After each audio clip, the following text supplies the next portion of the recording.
Hey, just so you know, I'm going to set the bar super low for the rest of you speakers, so I'm going to crash and burn so easily, then you're going to be so happy. Okay, hit it, sister. Give me a slide. I'm going to show you guys how to go from drab to fab, because I've been there. I was one of those photographers who was so boring, and my pictures were so dull that nobody wanted to hire me. I literally couldn't buy a client. And so if you think I'm lying, here's one of my client contracts in 1987. Yes, I shot weddings for $427. Included in that $427, they got an album with 24 8x10s, or you could break it up. And yes, this is the kind of photography I was doing in 1987. I'm sure you all want that. But don't you agree that it shows that we need to change, that you and I need to adapt what we're doing and the way that we take pictures? We can't photograph like that. When it comes to marketing, this is the kind of marketing I might have done in 1987. How big is the picture? And yes, I shoot every wedding like it was my first. So emotion sells. So I started trying to see what I was doing wrong. And so I thought about it, I said, create images that scream in your behalf. And no, you don't have to spend thousands of dollars. This cost me all of, let's see, $5, $6, $7, $12 to create this look for this client. So what can you learn from store displays? Well, when you look at this, first of all, I learned, what about layouts for your studio in the kind of pictures that you show, or the kind of images that you take? And you can tell a lot about the client that you have by what they're wearing. A marketing piece for my studio is what I got from that, and this is one of the marketing pieces that I do for our clients. We do lots of giveaways. We do lots of gift cards for school auctions. Hugely, hugely successful in that market. So what can you learn from how about a display like this? This is a Harry Winston store display from the Bellagio. Do you see the jewelry? It's just two little tiny pieces, two little earrings. They're selling the experience. They're selling something more than just a product. Well, what did I get from it? I got, hey, you know, I'm going to put those little butterflies in this girl's hair when I did this photo shoot for a magazine. And I thought it might be kind of fun. So keep yourself exposed to lots and lots of different ideas. And it doesn't have to cost you a lot.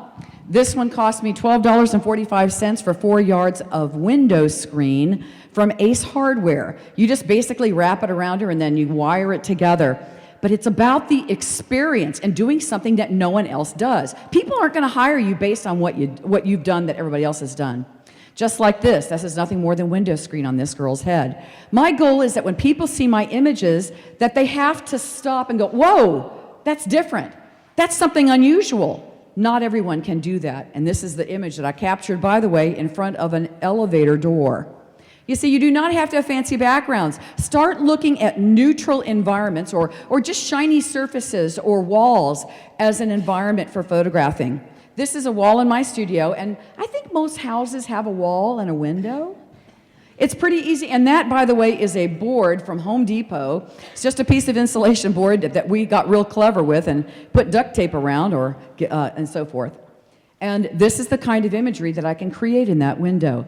$3.25 a yard for gauze that came from Ace Hardware. I find, by the way, the hardware store has cheaper gauze than like the craft store. They charge like double what they do in there.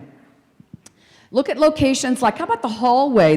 I shot this image at a hallway between the kitchen and the dining room at a hotel. And I loved it because the wall was black. And as you see, it was all nicked up and everything.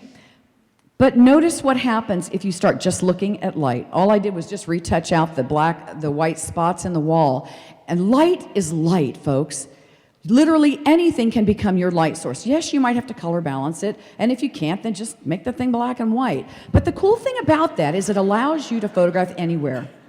Actions speak louder than words, kids. And in my studio, I do lots of families, and we always get the kids jumping on the couch because I want them to enjoy the experience. See, if they like it, I know that their mom and dad's gonna come. So whether you're 9 or 90, this is a 91-year-old great-grandfather, and I was photographing his grandkids. They were jumping on the bed, and he saw it, and he started taking his shoes off, and I said, Ralph, what are you doing? And he goes, well, I'm going to jump on the bed. And I go, no, Ralph, you're not jumping on the bed. He jumped on the bed. But look at the expression on this man's face. It says everything. When you're old, you're not dead. You just have an older outside, rather. So lay a strong foundation based on concepts. And you don't have to have it all to have it all. And over everything else is expression. It beats perfection. Thank you very much.